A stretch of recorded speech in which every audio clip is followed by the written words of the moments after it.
Hello friends, welcome back to my YouTube channel. दोस्तों, आज की वीडियो में मैं फिर से जो है स्पीकिंग का स्ट्रक्चर पढ़ाने जा रहा हूं। तो चलिए हम लोग वीडियो की स्टार्ट करते हैं। यहाँ पे पहला स्ट्रक्चर दिया है ऑन बिहाफ ऑफ। इसका मतलब होता है किसी के तरफ से, किसी की ओर से। यहाँ पे देखो क्या होगा। सबसे पहले आप लगाइए एक सेंटेंस। सेंटेंस के बाद आप बोलिए ऑन बिहाफ ऑफ, फिर मी लगाइए। अगर मेरे तरफ से बोलना तो मी लगाइए, उसके तरफ से बोलना तो हर या हिम का प्रयोग करिए, हमारे तरफ से अस लगाइए, या किसी के तरफ से तो एनी और उसके बाद कोई ऑब्जेक्ट लगाइए। ठीक है। दूसरा क्या होता है कि आप एक सेंटेंस बोलिए, उसके बाद आप ऑन लगा दीजिए। यहाँ पे माई, हर, हिज, देयर, फिर लास्ट में भी आप कर दीजिए। यहाँ पे आप लगाने की ज़रूरत नहीं है। तो दो स्ट्रक्चर दोनों तरह से हम बोल सकते हैं। ठीक है। जैसे आपको बोलना है, मैं अपने पापा की ओर से आपसे कुछ कहना चाहता हूँ। तो क्या सेंटेंस, मैं आपसे कुछ कहना चाहता हूँ, ये सेंटेंस है। तो इसका क्या हो जाएगा, देखो थोड़ा इसको स्क्रॉल करूँ तो हो जाएगा, मैं आपसे कुछ कहना चाहता हूँ।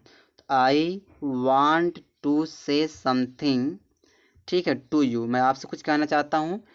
फिर दिया अपने पापा की ओर से, तो इसका क्या हो जाएगा, on behalf of my father. ठीक है।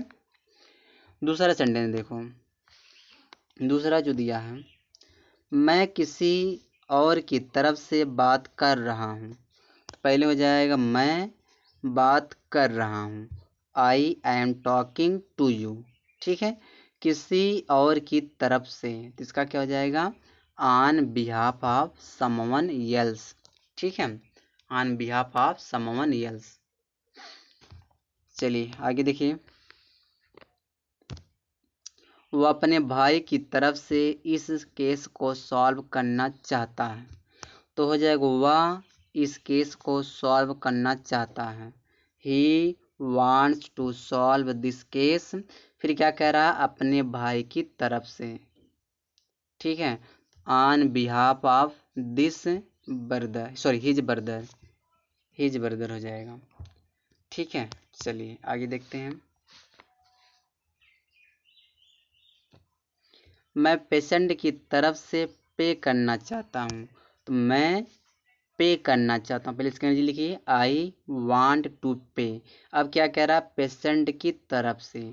तो इसका क्या हो जाएगा, पेशेंट की तरफ से on behalf of the patient हो जाएगा। तो इस तरह से आप ऑन बिहाफ ऑफ का यूज कर सकते हो। ठीक है। अगला जो सेंटेंस दोस्तों है, अगला जो हमारा स्ट्रक्चर है वह लाइकली टू बी, उसके बाद आप लगाओगे वर्ब का third form. Likely to be का मतलब होता है संभावना है। तो कैसे आप यूज करोगे, सबसे पहले आपको एक सब्जेक्ट बोलना पड़ेगा। सब्जेक्ट बाद यहाँ पे हेल्पिंग वर्ब में आप क्या लगाओगे, हेल्पिंग वर्ब में आप इज लगाओगे। ठीक है, आई एम का प्रयोग करोगे, उसके बाद आर का प्रयोग करोगे। अगर पास्ट टेंस रहेगा तो आप वाज लगाओगे, या तो आप वर का प्रयोग करोगे। ठीक है। तो सिंगुलर प्लूरल के अनुसार वाज या वर लगता है, यह आप लोगों को पता होगा। उसके बाद आप क्या लगाओगे, लाइकली टू बी, उसके बाद वर्ब का थर्ड फॉर्म। अगर कोई ऑब्जेक्ट यहाँ पे आता है तो आप ऑब्जेक्ट लगा सकते हो। जैसे बोलना है, उसे पीटे जाने की संभावना है। तो यह कहीं ना कहीं जो लाइकली टू बी या पैसिव को दिखाता है। तो उसे पीटे जाने की संभावना है, तो यहाँ पे उसे के लिए आप ही करिए, उसके बाद ही के बाद यहाँ इज लगाइए, फिर लगाइए स्ट्रक्चर लाइकली टू बी। तो लाइकली टू बी, अब पीटे जाने की संभावना, तो यह पैसिव है तो बीट का बीटन हो जाएगा, तो बीटन किया जाएगा। ठीक है। देखो आगे देखो, अगला जो हमारा सेंटेंस है, सेकंड सेंटेंस है, यहाँ पे मुझे नौकरी से बाहर निकालने जाने की संभावना है। तो क्या हो जाएगा, I am likely to be fired from the job, मुझे नौकरी से निकालने जाने की संभावना है। ठीक है, मेरा फोन बिक जाने की संभावना है, my phone is likely to be sold हो जाएगा। ठीक है। आगे देखो, उसे अपने घर को भेज दिए जाने की संभावना है, she is likely to be sent her house. ठीक है। आगे देखो,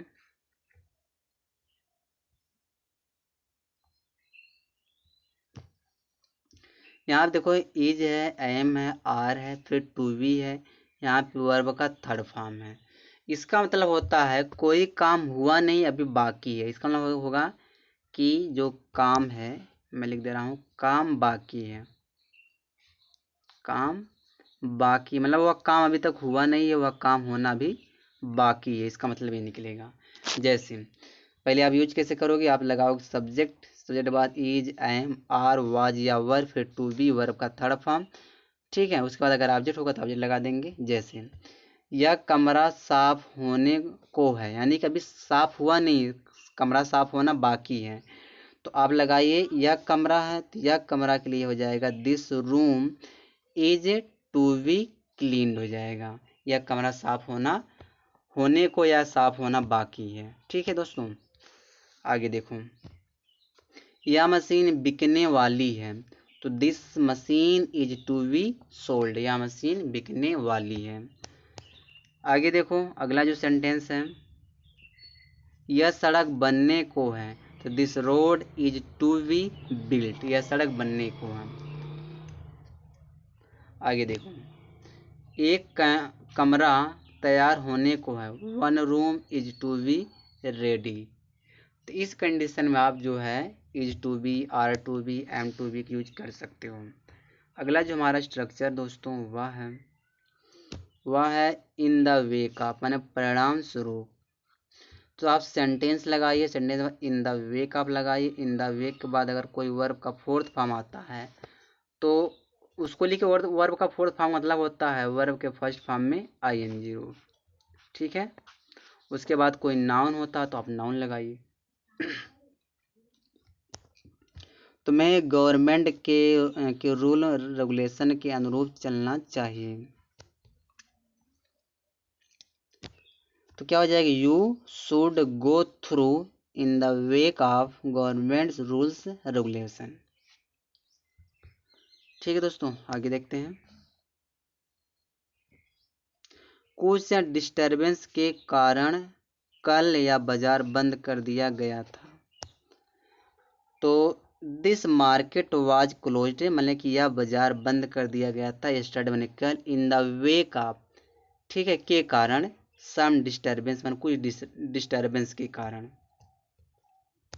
चलिए आगे लिखिए, आगे मतलब आगे देखिए, एक भारी घोटाले के फलस्वरूप एक प्रसिद्ध नेता को कल गिरफ्तार कर लिया गया था, तो एक प्रसिद्ध नेता को कल गिरफ्तार कर लिया गया था, तो one of the most popular leaders was yesterday arrested in the wake of a heavy scam.